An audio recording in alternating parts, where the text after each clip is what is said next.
Há 74 mil anos no Pleistoceno, as espécies humanas estavam em um ponto muito diferente de disseminação pelo globo. Homo sapiens, a espécie a qual você e eu pertencemos, havia recentemente migrado de sua ancestral terra natal africana para a Eurásia, seguindo os passos das populações de Homo erectus que colonizaram a Ásia milhares de anos antes. Quando entraram na Eurásia, os primeiros Homo sapiens descobriram que não estavam sozinhos. Homo neanderthalensis, os neandertais, e Homo denisova, os denisovanos, já haviam evoluído aqui e estavam se espalhando, tanto em termos de número quanto de cultura. Além disso, o Homo floresiensis e o Homo luzonensis, da Indonésia e das Filipinas, respectivamente, ainda estavam presentes. Era um momento emocionante para ser um humano primitivo, com novos mundos, espécies e perigos a cada esquina. Hoje, estamos enfatizando os perigos. Também ocorreu, há 74 mil anos, a erupção vulcânica explosiva mais catastrófica registrada na história do planeta Terra. Coincidindo com um período de crescimento e expansão nas primeiras populações humanas, a mais recente erupção do supervulcão Toba representou uma ameaça gigantesca e poderia ter reduzido, ou mesmo exterminado, populações de humanos em todos os lugares.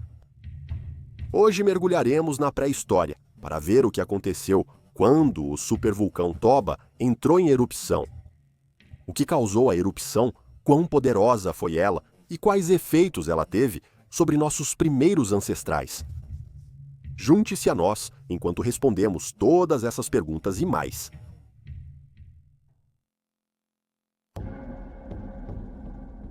Alude ao desastre. Antes de mergulharmos na própria erupção, vamos dar uma olhada no vulcão envolvido e o que causou sua erupção. O vulcão em questão era o supervulcão Toba, situado no que hoje é o extremo norte da ilha indonésia de Sumatra. Quando o vulcão entrou em erupção, causou a formação de uma enorme caldeira, dentro da qual agora se encontra o Lago Toba, com mais de 100 km ou 62 milhas de comprimento e mais de 30 km ou 19 milhas de largura. Este é o maior lago vulcânico do mundo e, em seu ponto mais profundo, alcança mais de 500 metros ou 1.600 pés. A própria caldeira é composta por 4 crateras vulcânicas sobrepostas, cujos cones e depressões ainda podem ser vistos no próprio lago hoje. O supervulcão Toba não entrou em erupção desde o evento em discussão e provavelmente não entrará novamente por muito tempo.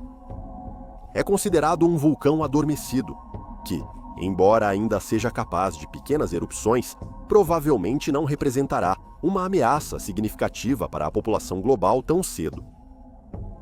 É classificado como um supervulcão devido ao tamanho imenso de suas erupções históricas. Supervulcões requerem erupções que liberem pelo menos 1.000 quilômetros cúbicos da material e a capacidade de formar amplas caldeiras. O supervulcão Toba entrou em erupção há 74 mil anos como resultado do acúmulo de magma ao longo de milênios. Estudos mostram que as condições dentro das rochas mudaram drasticamente antes da erupção e provavelmente contribuíram para o seu início. À medida que o magma aquecia e derretia antes da erupção, levava consigo uma enorme quantidade de rocha circundante. Rocha que continha muita água. O vapor produzido pela evaporação da água dentro dessas rochas pode ter contribuído para o aumento da pressão e do acúmulo de gás subterrâneo, o que significava que, quando o vulcão entrou em erupção, fez isso de forma catastrófica. Considerando que a caldeira de Toba foi formada a partir de uma das maiores catástrofes da história natural recente, hoje é um refúgio para a vida. É um geoparque indonésio designado abrigando populações de peixes ocorrendo naturalmente e introduzidos, incluindo, mas não se limitando a, barbos, panchaques, dânios, enguias, tilápias, gurames, gupes e espadas. Os peixes são sustentados por uma rica variedade de espécies de fitoplâncton e as bordas da cratera são cobertas por florestas naturais de pinheiros tropicais que fornecem abrigo para tigres, macacos, veados, javalis e todos os tipos de pássaros.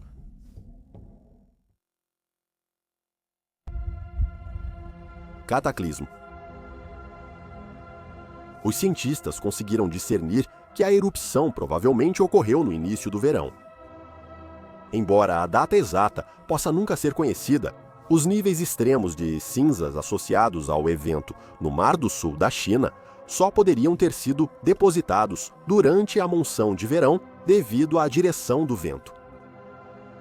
Naquele dia, quando o vulcão entrou em erupção, fez isso como 5 corpos de magma, acumulando-se ao longo dos séculos, chegaram a um ponto crítico. Incapaz de ser mantido subterrâneo por mais tempo, uma série de rachaduras e estrondos teriam indicado que uma grande catástrofe estava prestes a acontecer em Sumatra. As correntes piroclásticas vieram primeiro, saindo das crateras e descendo rapidamente pelas florestas ao redor, matando tudo em seu caminho. O magma havia sido liberado, mas isso era apenas o começo. Uma erupção explosiva, com fontes de lava jorrando no ar, combinada com as correntes piroclásticas a alturas de cerca de 32 quilômetros, ou 20 milhas. O spray ardente teria sido projetado nas colinas e vales circundantes, devastando a vida selvagem e as florestas, o que deve ter sido verdadeiramente aterrorizante para quaisquer humanos primitivos tentando entender o que parecia ser o fim literal do mundo. A quantidade inicial de material piroclástico liberado em Sumatra pelo supervulcão Toba é estimada em cerca de 2.800 quilômetros cúbicos, ou 670 milhas cúbicas, e esta é uma estimativa inferior. Grande parte disso varreu as florestas ao nível do solo, viajando até o Oceano Índico por até 30 mil quilômetros quadrados, ou 11.600 milhas quadradas. Em média, os fluxos piroclásticos tinham até 100 metros ou 330 pés de espessura, mas o verdadeiro assassino era a cinza e o gás. Acredita-se que a queda de cinzas projetada do supervulcão tenha coberto um total de 38 milhões de quilômetros quadrados ou 15 milhões de milhas quadradas. Dado que a queda de cinzas tinha em média 1 centímetro de espessura, isso é aproximadamente 7,5% de toda a superfície do mundo que foi coberta com restos de cinzas vulcânicas. Restos desta cinza, na forma de minúsculos cacos de vidro, foram encontrados até na costa leste africana, o que significa que os efeitos da erupção teriam sido sentidos além dos limites de todo o Oceano Índico. Agora, para qualquer humano que estivesse no caminho das cinzas e gases, terror e dor teriam se seguido. O menor de seus problemas teria sido coceira e irritação na pele e nos olhos, com cinzas e detritos particularmente quentes queimando a pele ao entrar em contato. Inalar as cinzas teria sido extremamente prejudicial ao sistema respiratório humano, causando sufocamento, se a exposição prolongada ocorresse. Além disso, a cinza vulcânica pode contaminar fontes de água, o que significa que os lagos e rios, dos quais os primeiros humanos dependiam para saciar sua sede, de repente se tornaram armadilhas perigosas. Mais diretamente, aqueles que foram pegos dentro dos fluxos piroclásticos, lahars e detritos da erupção teriam sofrido mortes rápidas, porém extremamente dolorosas. Somente os fluxos piroclásticos podem atingir temperaturas de até 1.000 graus Celsius ou 1.800 graus Fahrenheit, que podem derreter a pele humana com facilidade. É aterrorizante imaginar o que esses primeiros humanos devem ter pensado ao ver, cheirar, sentir e ouvir a pior erupção vulcânica da história humana. Sem entendimento científico ou conhecimento geográfico, Para determinar exatamente o que estava acontecendo, o medo em massa e o deslocamento teriam se espalhado pelas áreas afetadas. Eles provavelmente viram o início da erupção como o fim dos dias, ou perceberam isso como a fúria de divindades furiosas lançando sua ira sobre a Terra. Famílias foram despedaçadas, áreas de caça destruídas e regiões inteiras se tornaram inacessíveis. O fim da alvorada. Essa erupção ocorreu justamente quando a humanidade começava a explorar áreas fora de sua ancestral África. Foi muito bem o amanhecer do homem, por assim dizer, e existem teorias que afirmam que poderia ter acabado tão logo começou. Estudos sobre material genético mostraram que os humanos de todas as espécies sofreram perdas extremamente grandes após a erupção, pois o material vulcânico foi transportado pelo vento e pela água ao redor do mundo. No Homo sapiens, acredita-se que a erupção tenha reduzido toda a nossa população global para até 3.000. Tão severa foi a erupção do supervulcão Toba que parece ter forçado alguns grupos genéticos de humanos a se adaptarem. As mutações benéficas na resistência ao frio que surgiram devido à mudança climática foram exacerbadas após a erupção em populações africanas que não necessariamente precisariam delas antes do desastre. Conforme a cinza cobria partes do mundo, as temperaturas caíram e as regiões se tornaram mais áridas, obrigando os humanos a se adaptarem sutilmente para sobreviver. Porém, acredita-se que as populações na África, quando o vulcão entrou em erupção, sofreram menos perdas e se recuperaram mais rapidamente do que aquelas na Eurásia. No entanto, não podemos esquecer que não éramos a única espécie humana presente no planeta Terra na época da erupção. Os neandertais e os denisovanos ambos presenciaram a erupção e viveram para contar a história. A história. Homo neanderthalensis desapareceu como resultado da competição com Homo sapiens cerca de 40.000 anos atrás, enquanto Homo denisova permaneceu até cerca de 25.000 anos atrás. Homo floresiensis conseguiu manter seu reduto na ilha indonésia de Flores, apesar de sua proximidade com a explosão até a chegada dos humanos modernos cerca de 50.000 anos atrás, enquanto Homo luzonensis desapareceu logo depois, tornando-se extinto cerca de 49.000 anos atrás. E não foram apenas os humanos que foram afetados pela erupção do supervulcão Toba também. Macacos, tanto na África quanto na Ásia, chimpanzés, gorilas e orangotangos parecem ter experimentado gargalos populacionais que coincidem com a explosão, com suas populações expandindo a partir de números muito pequenos entre 70 e 55.000 anos atrás.